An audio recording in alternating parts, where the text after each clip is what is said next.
The rain came down in a fury, a cold, blinding sheet that turned the hard-packed earth of the work camp into a river of churning mud. Each flash of lightning bleached the world white for a second, illuminating a landscape of raw timber, half-finished structures, and the hunched, miserable shapes of men who had sold their lives for a pittance. For Reed Langston, the lightning was a guide, the thunder a cloak. He ran not with the clean stride of a free man, but with the desperate, lung-searing scramble of a cornered animal. His bare feet slipped and slid in the muck, his breath a ragged saw in his throat. Behind him, shouts echoed thin and distorted by the storm's roar. He had waited weeks for a night like this, a night when the guards would be huddled in their shacks, when the sky itself would be an accomplice to his escape. He'd pried a loose board from the back of his bunkhouse, slipped out into the deluge, and made for the dark line of mesquite trees that marked the edge of Emery Pike's domain. Freedom was a taste he could almost remember, a ghost of a memory that burned brighter than the lightning. A root slick with rain and hidden by the mud caught his ankle. He went down hard, his face plunging into the cold, gritty water. He came up sputtering, the taste of dirt and despair on his tongue. He tried to rise, but his legs, starved and overworked for 2 years, refused to obey. He was a scarecrow of a man, all sharp angles and hollows, held together by little more than raw will. And his will was beginning to fray. Lanterns bobbed in the distance, yellow eyes cutting through the downpour, closing in. Panic, cold and sharp, pierced through his exhaustion. He crawled, his fingers digging into the mud, pulling his broken body forward, one agonizing inch at a time. The mesquite trees were so close, their skeletal branches clawing at the bruised sky. So close, a heavy boot slammed onto the small of his back, driving the air from his lungs in a pained gasp and pinning him to the ground. Another man grabbed a fistful of his wet, matted hair and wrenched his head back. Rain streamed into his eyes, but he could see the silhouette of the man standing over him, a figure unmoved by the storm's chaos. Emery Pike. Pike didn't shout. He never needed to. His voice, when it came, was as calm and chilling as the rain. "You disappoint me, Reed. I thought you had more sense than to run from a debt you've yet to repay." 2 of Pike's hired men, burly figures named Boone and Merritt, hauled Reed to his feet. They dragged him back toward the center of the camp, his heels carving twin furrows in the mud. They threw him down before Pike, who stood under the meager shelter of an overhang, a cheroot, glowing in the dark between his fingers. He took a long, slow drag, the orange tip illuminating a face that was handsome in a cruel, predatory way. His clothes were immaculate, untouched by the storm. A man who runs is a man who doesn't appreciate the generosity he's been shown. Pike set his voice a soft murmur against the thunder. He needs a reminder of his obligations. Reed braced himself for the whip.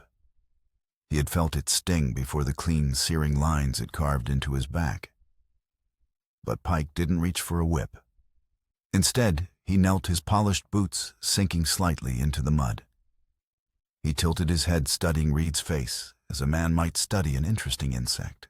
His eyes, the color of a winter sky, were devoid of heat. "You have nothing," Reed Pike whispered the words meant only for him. "No family, no home, no future that I don't own." And yet, his gaze fixed on Reed's neck. With a flick of his gloved fingers, he snapped the thin leather cord Reed wore. He held up his prize, a small tarnished silver locket. Reed's breath caught. "No," he choked out the word, barely audible. "Please." Pike ignored him. He ran a thumb over the engraved surface, wiping away the mud. With a soft click, he opened it. The tiny, faded portraits inside were barely visible in the dim light, a woman with kind eyes and a young boy with a mischievous grin. Reed's mother, his brother Thomas, the only proof left in the world that he had ever been loved. "Treasures," Pike mused, his voice laced with a strange, cold satisfaction. He snapped the locket shut, the sound as final as a coffin lid closing. He slipped it into his waistcoat pocket. A man with nothing shouldn't have treasures. This will be the first payment on a long overdue debt. He rose to his feet, turning his back on Reed. Take him to the post. Let him spend the night contemplating the cost of ingratitude. Tomorrow we ride for Welton Ridge. I think it's time Mr. Langston was put on public display. As Boone and Merritt dragged him away, Reed didn't struggle. He didn't feel the cold rain or the sharp bite of the ropes as they lashed his wrists to the whipping post.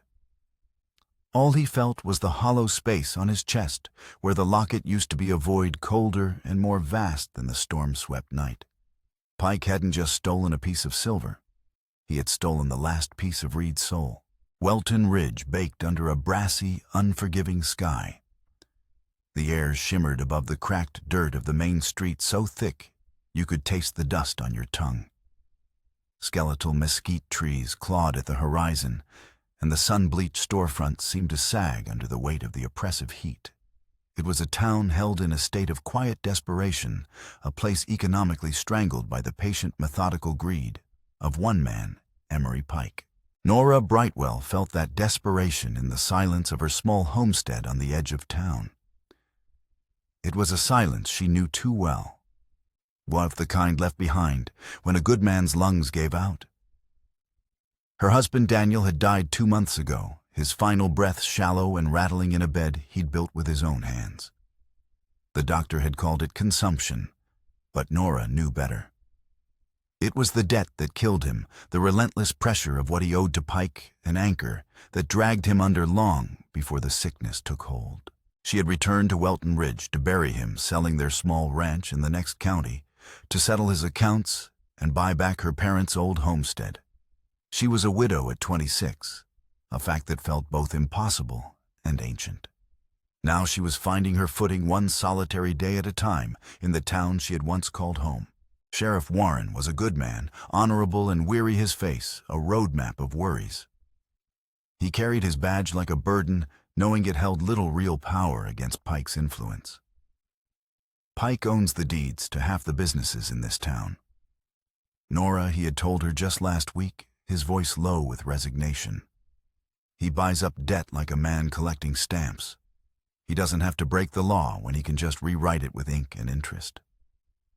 Warren was a fence post against a flash flood, steadfast, but ultimately overwhelmed. It was this town, this simmering pot of fear and debt, that Emery Pike chose for his theater. The procession arrived just after noon when the heat was at its peak. It wasn't the dust cloud that drew Nora to her porch, but the unnatural quiet that preceded it. The usual sounds of town life, the clang of the blacksmith's hammer, the chatter from the general store had fallen silent. The gleam of polished mahogany against the drab storefronts caught her eye first.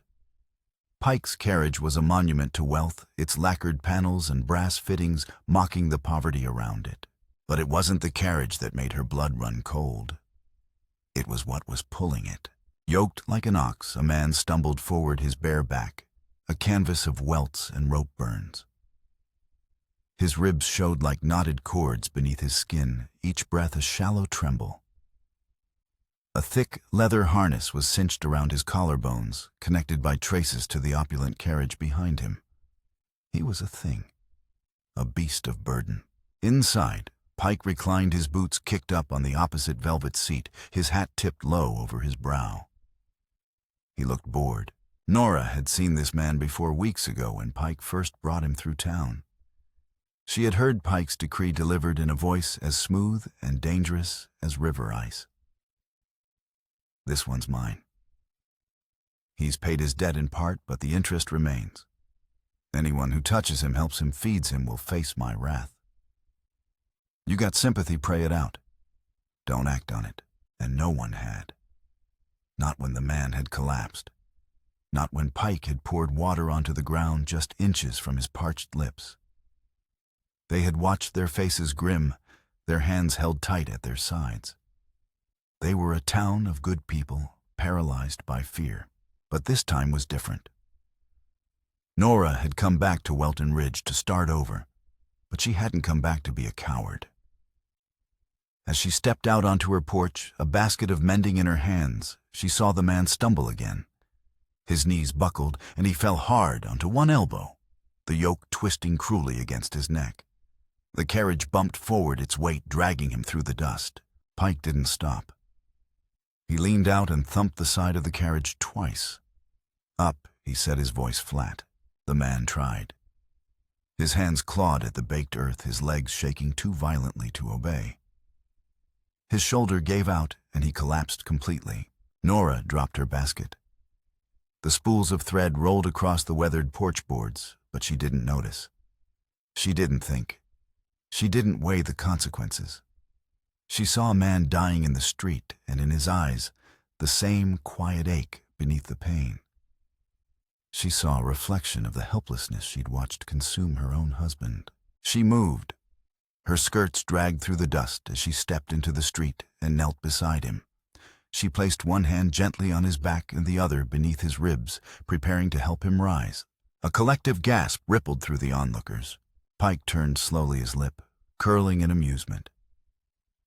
He stepped out of his carriage, his clean boots leaving pristine prints in the dirt. He walked toward her as if he had all the time in the world. "Did I misspeak, Mrs. Brightwell?" he asked softly. "Or did you simply not understand my instructions?" Nora met his gaze, her hand staying firm on the fallen man. "He is a man, Mr. Pike, and this is my home. The law of decency applies here, even if yours does not." Pike's smile was thin, a crack in a frozen lake. "This man is mine. He signed a bond. He owes me 3 years of labor. He has 1 left to serve." Nora rose to her feet, positioning herself between Pike and the man on the ground. "Then, take him to court. Don't torture him to death in front of children." The smile vanished. "You think I won't ruin you?" "You already tried once," Nora said, her voice even and clear. "My husband borrowed from you when his lungs went bad. He died in that bed before he could pay a cent back. I buried him with nothing. What more can you take from me?" Pike's nostrils flared. "So that's what this is? Revenge?" "No," Nora whispered the word, carrying across the silent street. "It's mercy. Something you seem to have forgotten how to give." He didn't answer with words. He raised a gloved hand, and Boone and Merritt stepped from behind the carriage, both broad-shouldered, both armed. The townsfolk tensed, but no one moved to interfere. They knew how Pike worked. But just as the men reached her, a voice cut through the tension. "Don't." It was Sheriff Warren. He was older now, a step slower, but his spine was still straight. He stepped forward, his palm resting on the worn grip of his revolver. "Let her take him." Emery Warren said, his voice calm but unyielding. "He's half dead. You want your year's labor, get it from a man who can stand. Take it up in court." Pike's jaw ticked. His fingers twitched once, and then he lowered his hand. "You'll regret this, Warren." "Already do," the sheriff replied. "Now leave." Without another word, Pike turned and climbed back into his carriage. His men followed, unhooking the traces from the yoke on the fallen man's shoulders and attaching them to the horses. The carriage rolled away, leaving a cloud of dust and a silence thick with unspoken threats. Only then did Nora kneel again. The man was barely conscious. His lips were cracked and bleeding, his eyes sunken. When she touched his cheek, he flinched, whispering one hoarse word. She couldn't answer. She simply wrapped her arms around his shoulders and lifted. He weighed next to nothing. There was no substance to him, just bone and skin and pain. But the weight of what she had just done settled on her chest like a millstone. She had defied Emery Pike in the middle of his town. She had picked a fight she couldn't possibly win.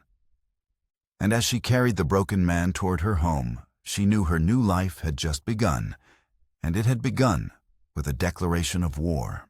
Pike's retaliation was not swift and loud like a gunshot, but slow and quiet like a spreading poison. He didn't ride to her gate with threats.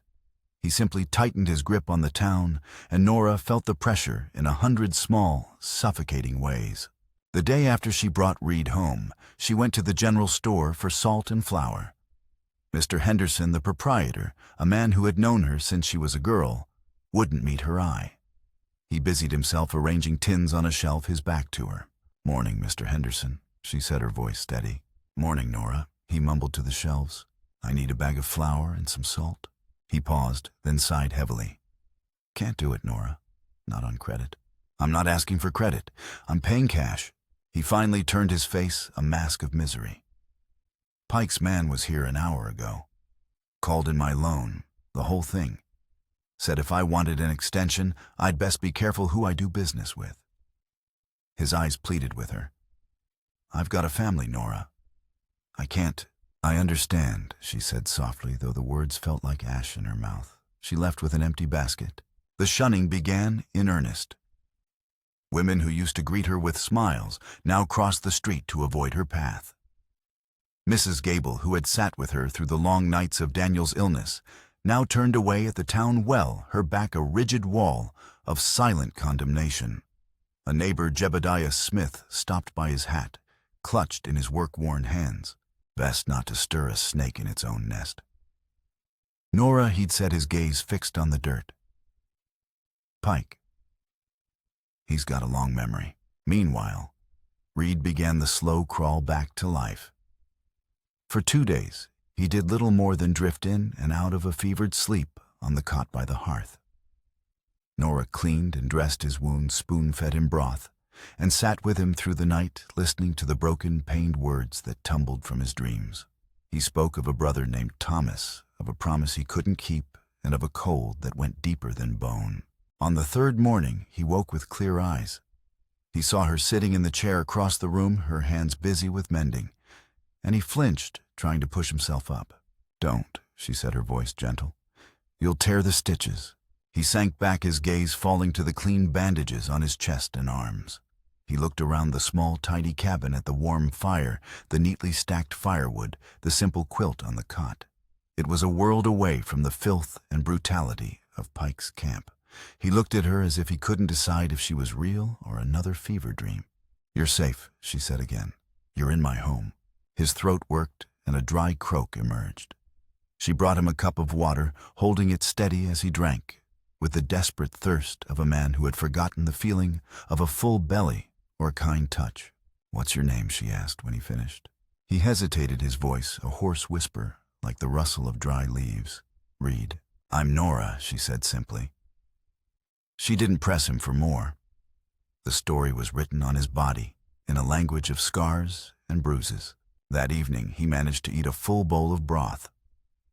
He held the spoon himself, though his hands trembled so badly, he spilled half of it down his front. He stared into the bowl, his shoulders slumped. "You shouldn't have helped me," he muttered. "It's too late for that now," Nora replied, not looking up from her sewing. "He'll come for you, Pike." "I know." The silence stretched, filled only by the crackle of the fire and the rhythmic pull of her needle through cloth. Reed felt a weight of guilt so heavy, it threatened to crush him. This woman had saved him, and in doing so had likely damned herself. He was a plague she had welcomed into her home. He began to heal his body, slowly knitting itself back together, but his spirit remained wounded. He was haunted by the memory of Pike's fingers closing around his locket. He would often reach for his chest, his hand closing on empty air, a fresh wave of loss washing over him. That locket was his last connection to a life before Pike, before the bond, before he became a thing meant to pull. Pike hadn't just taken it. He had surgically removed Reed's past. Pike's next move was more direct. A letter appeared one morning, nailed to her front door with a single shiny new nail. It contained one word written in a stark, elegant script: thief. Nora tore it down and threw it in the fire before Reed could see it, but the message was clear. Pike was watching. He was branding her, turning the town's fear into a weapon against her. He wasn't just trying to isolate her. He was trying to erase her, to make her an outcast in her own home.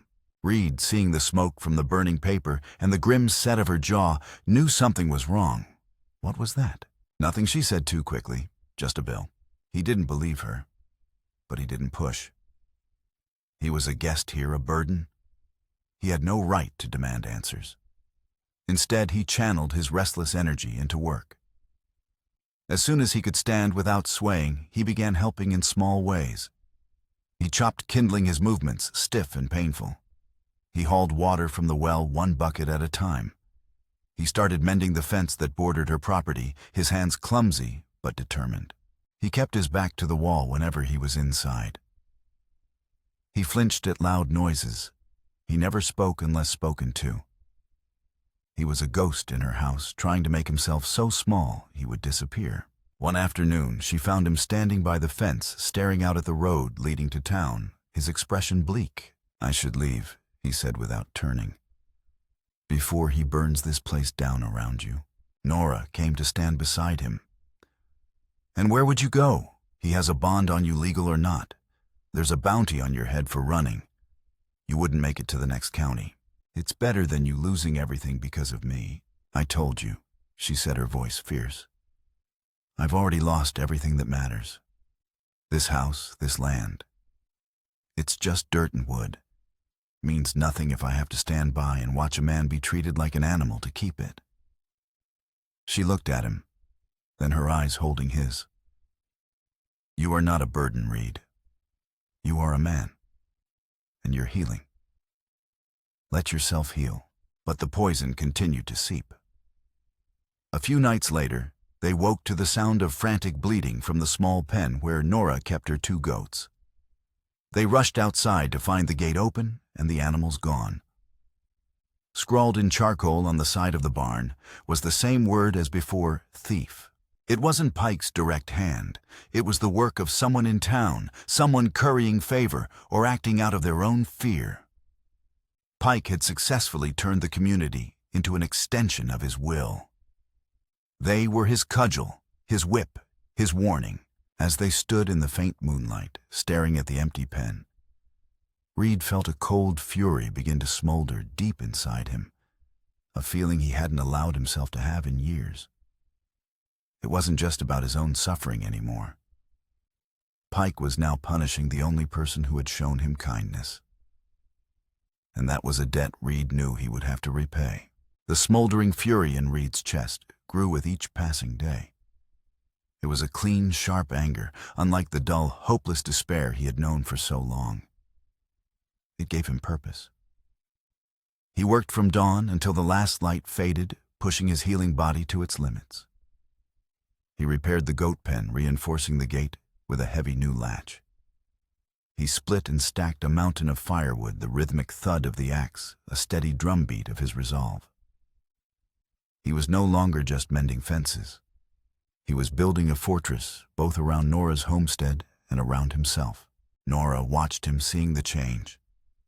The haunted, hunted look in his eyes was slowly being replaced by a hard, watchful intensity. They fell into a comfortable, quiet rhythm, a partnership forged in crisis. They spoke little, but a deep understanding grew between them. She would leave a cup of water for him on the porch rail. He would make sure the kindling box was always full. It was a language of small actions of mutual care in a world that had offered them none. Their isolation drove them to investigate. Pike's hatred for you. It's more than just a broken bond. Nora said one evening as they sat at the simple wooden table, the lantern casting long shadows on the walls. A man like him is driven by profit. Ruining me, terrorizing you. There's no money in it. It feels personal. Reed nodded, turning a piece of wood over in his hands. He said something when he took my locket. The first payment on a long overdue debt. It wasn't about the labor. It never was. They began to piece together what little they knew. Pike wasn't from this territory. He had arrived a few years ago with a fortune of unknown origin and began buying up land and debt with surgical precision. He had no family, no friends, only employees. Their first break came from Sheriff Warren. He stopped by the homestead, his face grim. "Pike's escalating," he said, dismounting. "Jebediah Smith's barn burned down last night. He was one of the few who spoke up for you after the incident in the street." Nora's hand flew to her mouth. "No one was hurt," Warren assured her, "but the message is clear. Help Nora Brightwell and you'll pay a price. He looked from Nora to Reed. I'm trying to find a legal angle, but he's slippery. I did find one thing, though. Pike's real name isn't Pike. He changed it when he came west. He used to be Emery Pikesworth. Came from back east somewhere. It was a small clue, but it was something. Their real opportunity, however, came from an unexpected source. A man named Silas Croft, a former clerk of Pike's, was run out of town after being accused of skimming from the books. Warren suspected the accusation was a lie, a convenient way for Pike to get rid of an employee who knew too much. Silas, bitter and afraid, sought out the sheriff, and the sheriff sent him to Nora. He arrived at their door after dark, a small, nervous man with ink-stained fingers and eyes that darted constantly toward the shadows. Pike is a devil, Silas whispered, twisting the brim of his hat. He keeps meticulous records of every debt, every contract. But he also keeps another set of books. A personal ledger. What's in it? Reed asked, his voice low. I only saw it once. Silas said, his voice trembling. He keeps it locked in his desk. It's not about money. It's full of names, dates, newspaper clippings. It looked like research, like he was hunting people. He paused, swallowing hard. There was a name in it I recognized. Langston. Your name. And next to it, a date from years ago and the name of a town I'd never heard of, Chapel Creek. The name hit Reed like a physical blow. Chapel Creek was where he'd grown up, where his father drove the main stagecoach line, where his mother and brother were buried. What else? Reed pressed his voice tight. That's all I saw before he came in. But there was something else. In his private office on the wall behind his desk, he has a framed photograph. It's old and faded. A woman and a small boy. I asked him about it once. He just looked at me with those cold eyes and said, "They are a reminder that all debts are eventually paid." After Silas left, a heavy silence filled the cabin. Reed stood by the window, staring out into the darkness, his mind racing. Chapel Creek, his father, a long overdue debt. The pieces were swirling, refusing to fit, but they pointed to a truth far darker than a simple labor dispute. My father, Reed said softly, his back still to Nora. He drove the stage for 20 years. He was the best. Steady hands knew every rut and rock in the road. He turned his face etched with a painful memory. Until the last run, there was an accident. The stage went off the bridge at Miller's Ravine. It was a bad one. A lot of people. They didn't make it. Nora's eyes widened with dawning horror. They blamed him. Reed continued, his voice thick with an old remembered shame. Said he was drinking, that he drove too fast. There was no proof, but the talk was enough. It broke him. He lost his job, his spirit. He died a year later, a disgraced man. We lost everything. The connection clicked into place, terrible and absolute. The photograph, Nora breathed. The woman and the boy on the stage. They were Pike's family.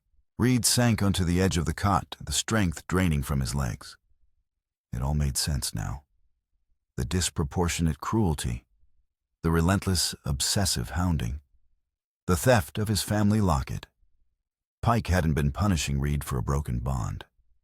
He had been exacting a slow, agonizing revenge on the son of the man he believed had destroyed his world.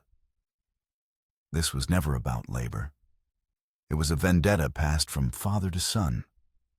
Pike wasn't just trying to break Reed's body. He was trying to annihilate the Langston name, to erase it from the earth as his own family had been erased. The revelation was staggering. It recontextualized every lash of the whip, every day of starvation, every calculated humiliation. Reed was not a random victim of Pike's greed. He was the designated target of his hatred, the final ledger entry in a madman's book of vengeance. The weight of this new truth was immense, but with it came a sliver of something else, clarity. He finally understood the nature of the beast he was fighting. and he knew with chilling certainty that Pike would never stop. Not until one of them was in the ground, was in. Realizing his secret vendetta was exposed was like cornering a rabid wolf. Pike abandoned all pretense of legal maneuvering and dropped his mask of civility.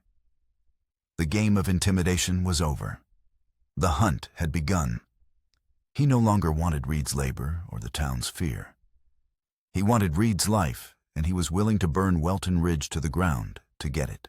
Within a week, new posters appeared in every town for 100 miles. They were printed on expensive paper, the ink black and stark. They offered a $5,000 bounty for Reed Langston. The charge was no longer fleeing a labor bond. It was robbery, and the murder of a paymaster from one of Pike's remote logging camps, a man Reed had never met, in a place he had never been.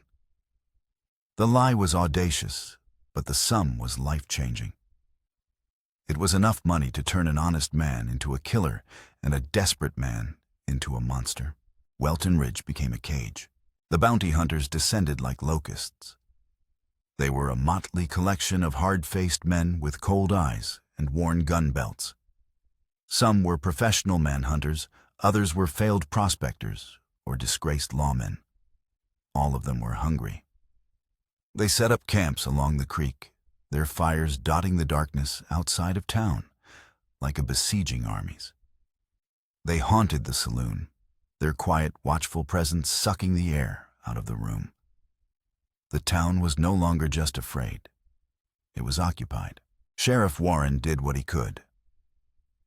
He deputized 3 of the town's most reliable men, including the blacksmith, a formidable man named Cutler, whose arms were as thick as fence posts. They patrolled the streets, a thin line of defense against the tide of avarice Pike had unleashed. For Reed and Nora, the homestead became a fortress and a prison. They couldn't leave. The moment Reed stepped beyond the fence line, he'd be fair game. The bounty hunters were patient.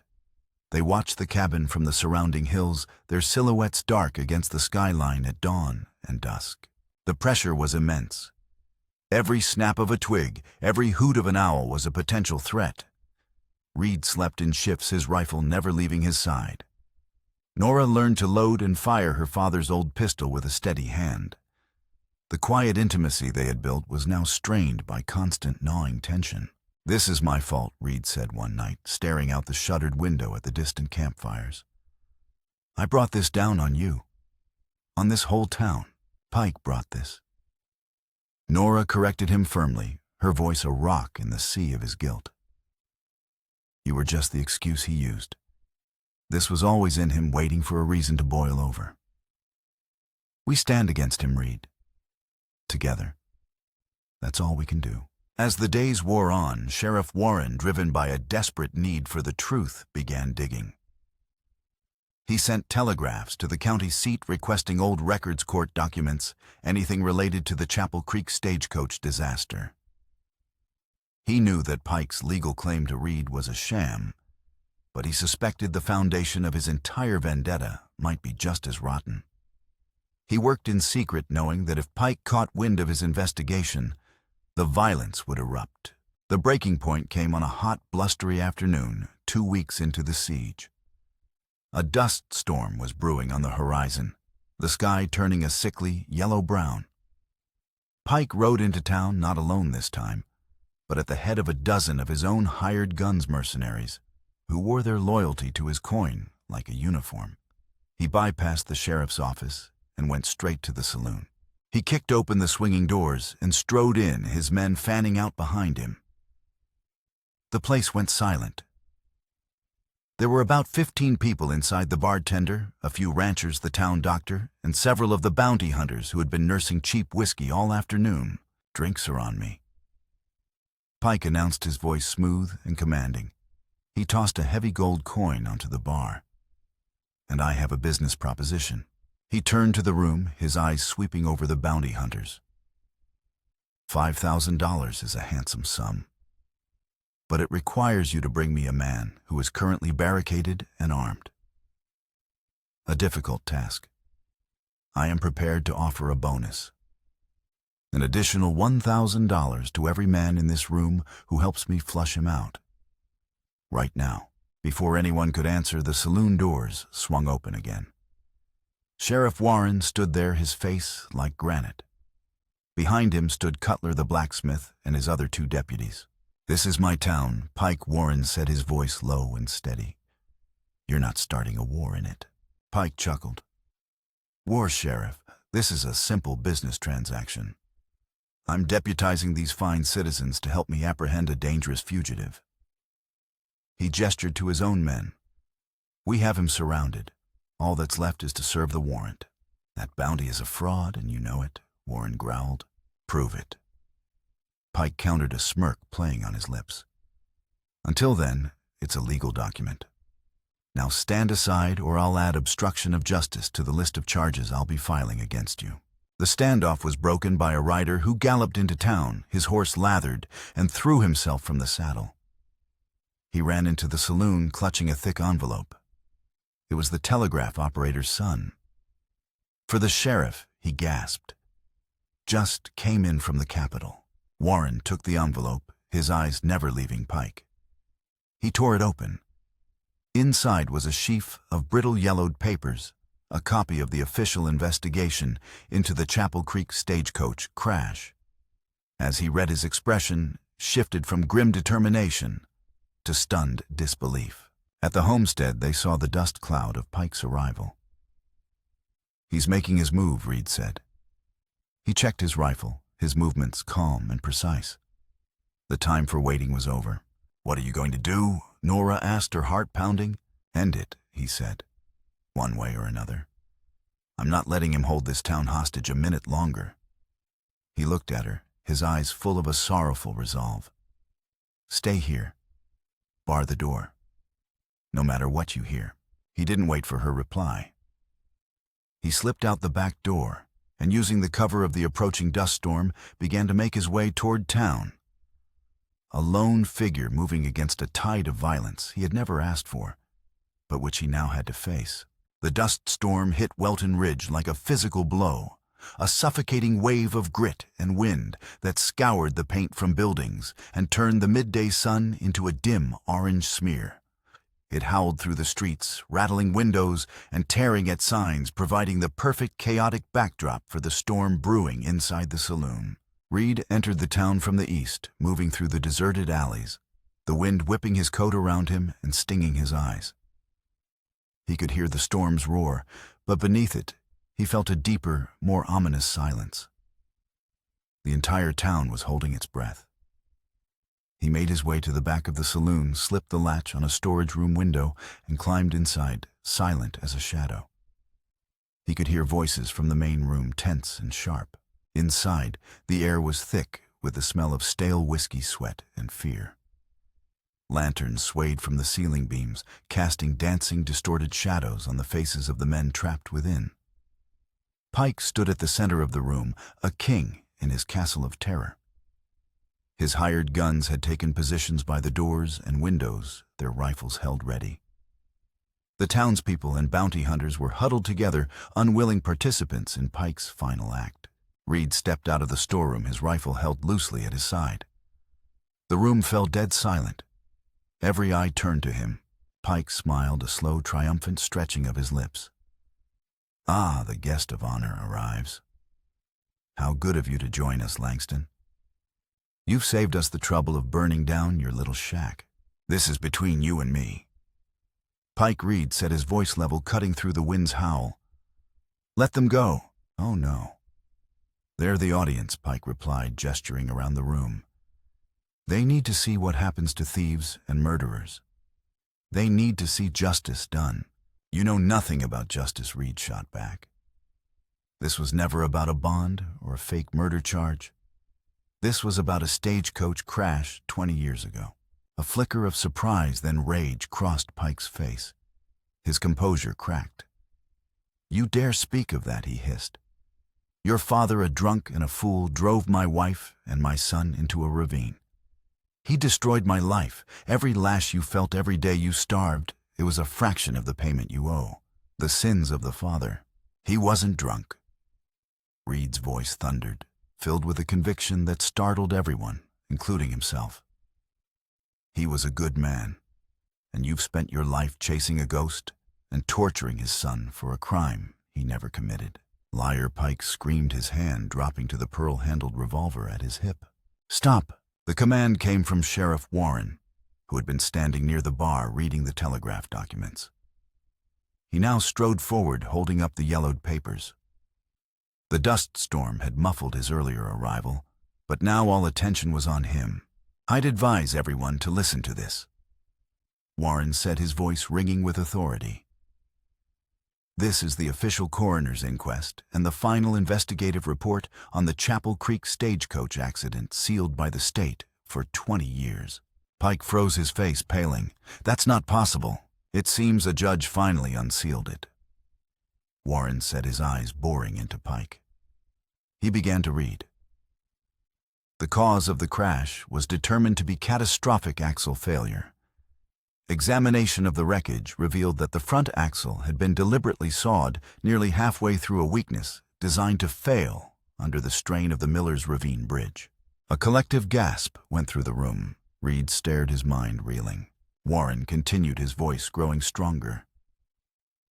The sabotage is believed to have been carried out by one of the passengers, a Mr. Elias Thorne, a business rival of fellow passenger Emery Pikesworth. Mr. Thorne, who was heavily in debt to Pikesworth and facing financial ruin, was also killed in the crash. The driver, Mr. Daniel Langston, was found to be free of any intoxicants and is cleared of all negligence or wrongdoing. His actions in attempting to control the stage after the axle broke were deemed heroic, likely preventing an even greater loss of life. The sheriff let the paper fall from his hand. It fluttered to the floor. The silence in the saloon was absolute, deeper even than the raging storm outside. Pike stood as if turned to stone. His entire life, the all-consuming hatred that had fueled him for 2 decades, the intricate and cruel revenge he had built piece by piece, it was all based on a lie. He was not an avenger.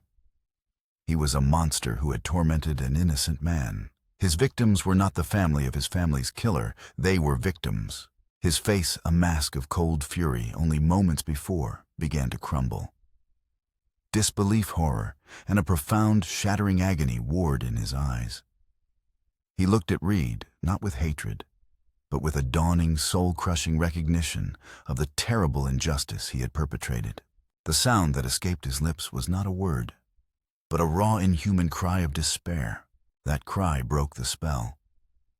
His composure shattered his world in ruins. Pike reacted with the instinct of a cornered animal. He drew his revolver.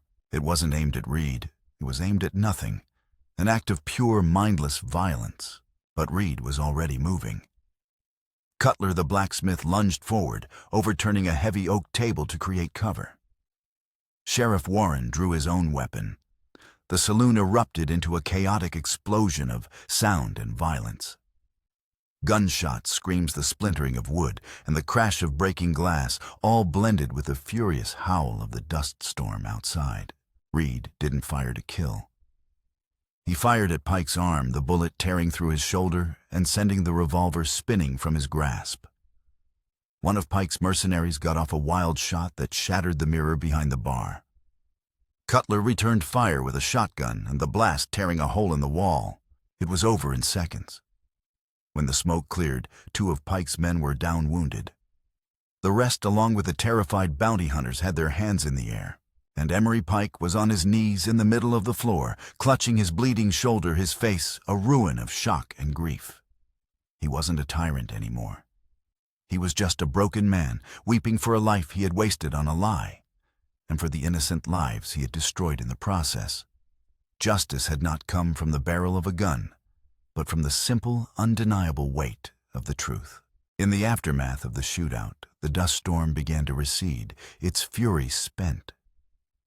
The wind softened to a mournful sigh, and a weak, watery sunlight filtered through the dust-hazed windows of the saloon, illuminating a scene of quiet chaos. The wounded were being tended to by the town doctor, his face grim as he worked. The uninjured townspeople, their faces pale with shock, helped where they could their earlier divisions forgotten in the shared trauma. Sheriff Warren stood over Emery Pike, who remained on his knees, not with defiance, but in a state of utter collapse. The arrest was a formality. Warren cuffed Pike's hands behind his back, the click of the metal echoing in the still room. Pike offered no resistance. The fire in his eyes was gone, replaced by a hollow, empty darkness. Justice served by the law he had so long disdained had finally found him. Reed stood by the overturned table, the rifle hanging from his hand. He watched them lead Pike away, a man stripped of his power, his wealth, and the lie that had defined him. There was no triumph in it, no satisfaction. Only a profound and weary sadness for all the wasted years, for all the needless pain. Nora appeared in the saloon doorway, her face streaked with dust, her eyes wide with fear. She had disobeyed him, unable to stay behind, and had waited out the storm in the shelter of the blacksmith shop. Her gaze found Reed across the room, and she ran to him. She didn't speak. She just threw her arms around him, holding on tight, burying her face in his shoulder. Reed wrapped his free arm around her, holding her just as tightly. And for the first time since he was a boy, he felt truly safe. The town began the slow, arduous process of healing. The bounty hunters, their payday vanished, and their welcome worn thin, rode out of town without a word, disappearing back into the harsh landscape from which they came. The townspeople, bound by the shared crucible of the saloon siege, began to look at Reed differently.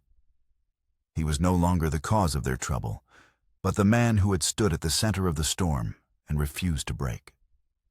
Cutler, the blacksmith, clapped him on the shoulder, a gesture of respect that spoke more than words. Others offered quiet nods, their eyes filled with a new understanding. Later that evening, Sheriff Warren came to the homestead. The cabin was quiet and the lamps lit against the encroaching twilight. He handed Reed a small object wrapped in a handkerchief. Reed unwrapped it. It was his silver locket. "Found it in Pike's coat pocket when I was processing him," Warren said. "Figured it belonged to you." Reed took it, his fingers tracing the familiar engravings. He opened it and looked at the faded portraits of his mother and brother. He had thought the memory of them was lost to him, stolen forever. But holding the locket now, he realized that Pike had only ever owned the object, not the love it represented. The truth of his family was something that could never be taken. He looked from the locket to Nora, who stood beside him, her hand resting gently on his arm. His past was in his hand, and his future was by his side. The truth about his father spread through the town and beyond. Daniel Langston was no longer a disgraced drunk, but a hero. The weight of that generational shame, a burden Reed hadn't even realized he was carrying, lifted from his shoulders. But with it came a complex sorrow for his father, who had died believing the lie, never knowing his name would one day be cleared. In the days that followed, Reed and Nora worked to repair the damage to the homestead, and their movements synchronized, their silences comfortable. The bond that had formed between them, once a fragile thing born of necessity and compassion, had solidified into something deep and unshakable. They had faced down a tyrant together and had survived. They had found in each other a home that no storm could tear down. One evening, Reed sat on the porch, the locket in his hand, turning it over and over. He had to process the complex truths of the innocence of his father, the tragic source of Pike's hatred, the painful reality that so much suffering had been built upon a simple, terrible mistake. It was a heavy burden, but not one he had to carry alone. Nora sat beside him, her presence a quiet source of strength, waiting for him to find his way through the shadows of the past. Months passed. The brittle autumn leaves skittered across the street, like tiny bones replaced by the quiet blanket of winter, which in turn gave way to the stubborn green shoots of spring. Welton Ridge healed. The saloon was repaired, the bullet holes in the walls patched and painted over, but the memory of that day remained a quiet bond between the people who had stood together. Emery Pike was tried, convicted, and sent to a federal prison, his name fading into a cautionary tale told to children. At the homestead on the edge of town, a new life was taking root. Nora's garden flourished. The new goats, a gift from Jebediah Smith, grew fat and content. The cabin, once a shelter from a storm, was now simply a home filled with the scent of baking bread and the low hum of Nora's singing. Reed changed. The tension in his shoulders eased. The haunted look left his eyes replaced by a calm, steady light. He still worked hard, his hands calloused and strong, but now he worked with the quiet satisfaction of a man building his own future, not just surviving his past. He and Nora never had to formally define what they had become to one another. It was as natural and undeniable as the sunrise. They were partners. They were family. One clear spring morning, Reed saddled a horse. He packed a small satchel with bread water and the silver locket. "Where are you going?" Nora asked, coming out onto the porch. "To Chapel Creek," he said. "There's something I have to do." She nodded, understanding without needing an explanation. She kissed him, a simple, promising gesture, and watched him ride away until he was a small speck on the horizon. The journey took 3 days. He found his father's grave in a neglected corner of the old town cemetery. It was marked by a simple, weathered wooden cross and the name Daniel Langston, barely legible. There was no mention of a wife, no loving epitaph. He had died alone, a man the world had judged and discarded. Reed knelt in the overgrown grass.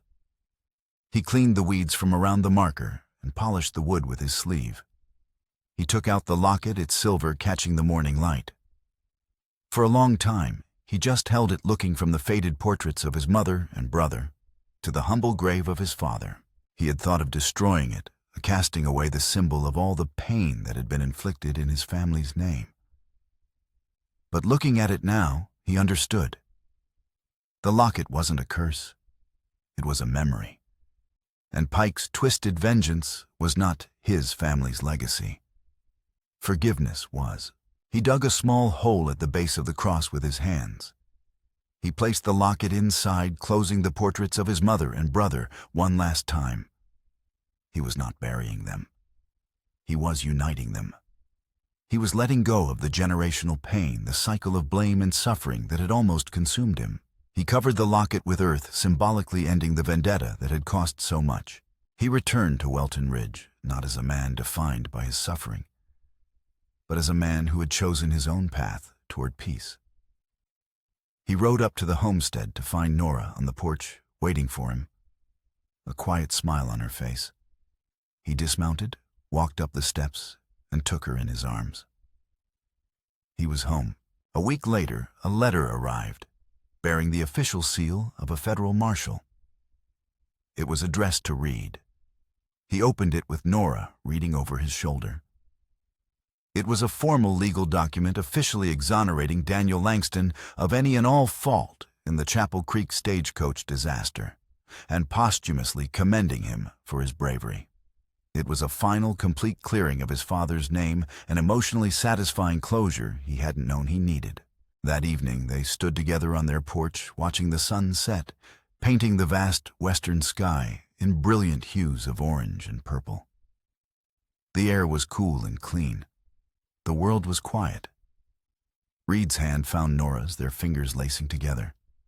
They looked out at the land, at their land finally at peace.